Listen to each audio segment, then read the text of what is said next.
Pastor, o amor é mais importante do que a verdade? Perfeito. Não. Vou repetir, não. É verdade que nós hoje vivemos assim, dentro de um chamado ecumenismo, em que se tem espalhado uma ideia que a convivência com pessoas de várias religiões pode ser harmoniosa, deixando de lado os pontos conflitantes e apenas se unindo naquilo que é comum. Nós queremos dizer que não deixa de ser interessante que haja essa fraternidade humana, que os homens, cada qual tem a sua maneira de pensar, que dentro da própria Constituição brasileira se dá essa liberdade. No artigo 5º, diz que a liberdade de culto é assegurada. Então, aqui no Brasil convivem pessoas de várias religiões e não existe assim o que nós chamaríamos, o que acontece no Oriente, essas guerras fratricidas, violentas, terrorismo, que causa pavor. Isso é muito mal. Mas essa proposta de sacrificar a verdade pela convivência ou pela fraternidade não tem apoio na Bíblia Sagrada. É preciso que tenhamos mais envolvimento com a Bíblia Sagrada nesse particular. Por exemplo, nós encontramos Jesus dizendo que o primeiro e grande mandamento é amar a Deus de todo o coração, de toda a alma, de todo o entendimento. Mateus 22, 37 e 38.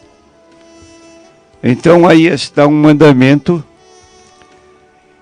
que é bem explícito. E Jesus disse-lhe: amarás o Senhor teu Deus de todo o teu coração, e de toda tua alma, e de todo o teu pensamento. Este é o primeiro e grande mandamento. E o segundo, semelhante a este, é: amarás o teu próximo como a ti mesmo. Bom, dizemos, se amar a Deus de todo o coração, de toda a alma, de todo o sentimento é o primeiro mandamento, então se amamos a Deus nessa intensidade, nós temos que amar o que Ele diz. Então Jesus perguntou, certa ocasião, em Lucas 6, e versículo 46, por que me chamais Senhor, Senhor, e não fazeis o que eu vos mando? Lucas 6, 46. E por que me chamais Senhor, Senhor, e não fazeis o que eu digo? Então aí está a pergunta de Jesus. Agora, a verdade é de extrema importância em nossa relação com Deus. E Jesus fez um convite para conhecermos a verdade. E esta verdade que ele falou está em João 8, 31 a 36.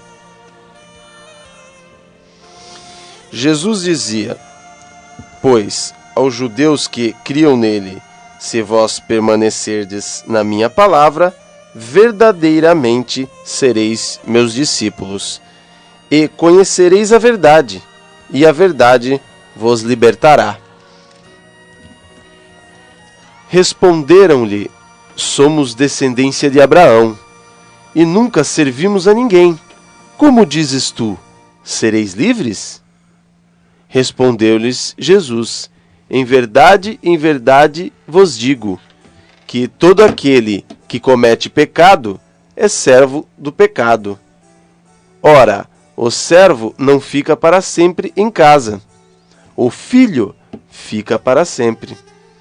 Se, pois, o filho vos libertar, verdadeiramente sereis livres.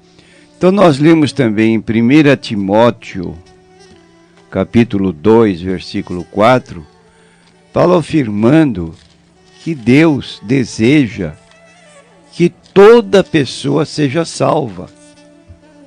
Mas ele conclui: e que venha ao conhecimento, ao pleno conhecimento da verdade.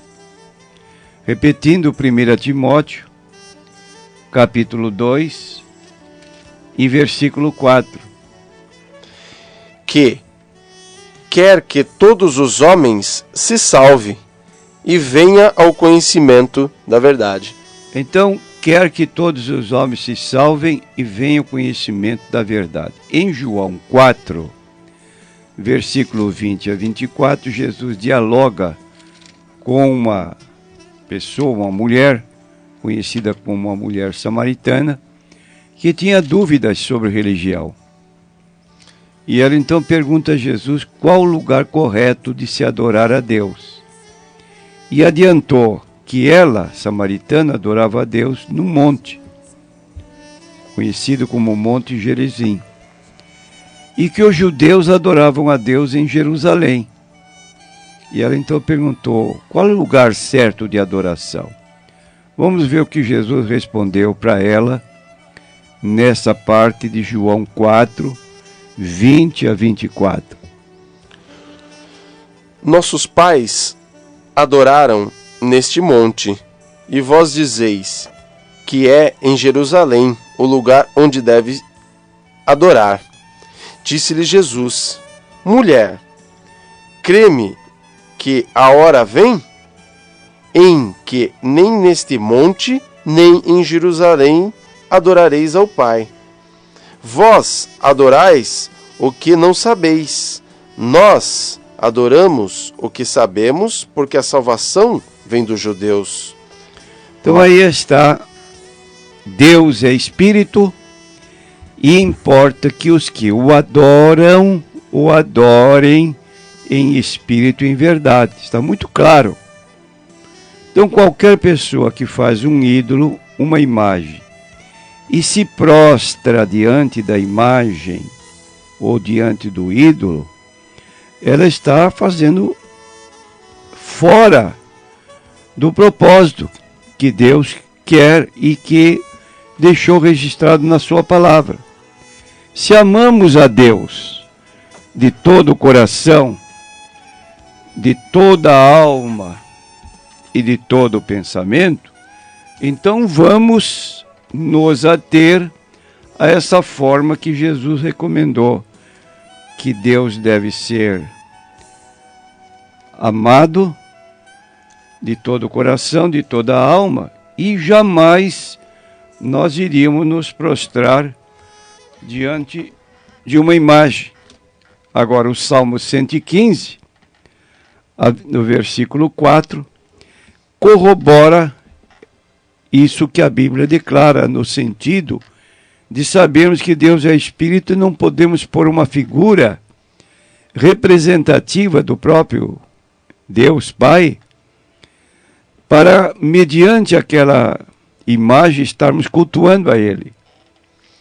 Vamos ler o Salmo 115, versículo 4 em diante. Os ídolos deles são de prata e ouro, obra das mãos dos homens. Têm boca, mas não falam. Olhos têm, mas não veem. Têm ouvidos, mas não ouvem. Narizes têm, mas não cheiram. Têm mãos, mas não apalpam.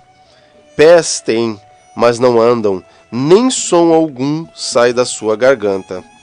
A eles se tornem semelhantes os que fazem, assim como todos os que neles confiam.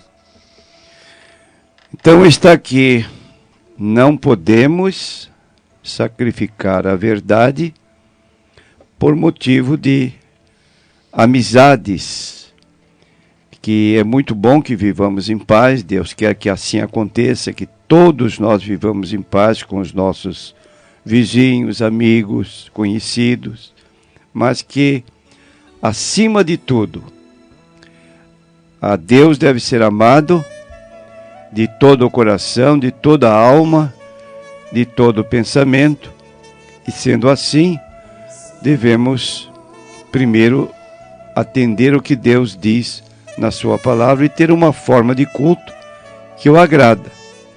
Se houver desacordo com a forma de culto, esse ponto é até apontado por Jesus em Mateus capítulo 10, até mesmo com relação aos nossos parentes, que às vezes não tiveram ainda um encontro pessoal com a Bíblia Sagrada, com o Senhor Jesus Cristo, e que, discordando de um membro da família, pode até pô-lo fora de casa ou ter um tratamento desigual. Mas é o que Jesus disse, capítulo 10 de Mateus, do versículo 32 em diante. Portanto, qualquer que me confessar diante dos homens, eu o confessarei diante de meu Pai, que está nos céus. Mas qualquer que me negar diante dos homens, eu o negarei também diante de meu Pai, que está nos céus. Não cuideis que vim trazer a paz à terra. Não vim trazer a paz, mas a espada. Porque eu vim pôr em dissensão o homem contra seu pai, e a filha contra sua mãe, e a nora contra sua sogra. E assim os inimigos do homem serão seus familiares.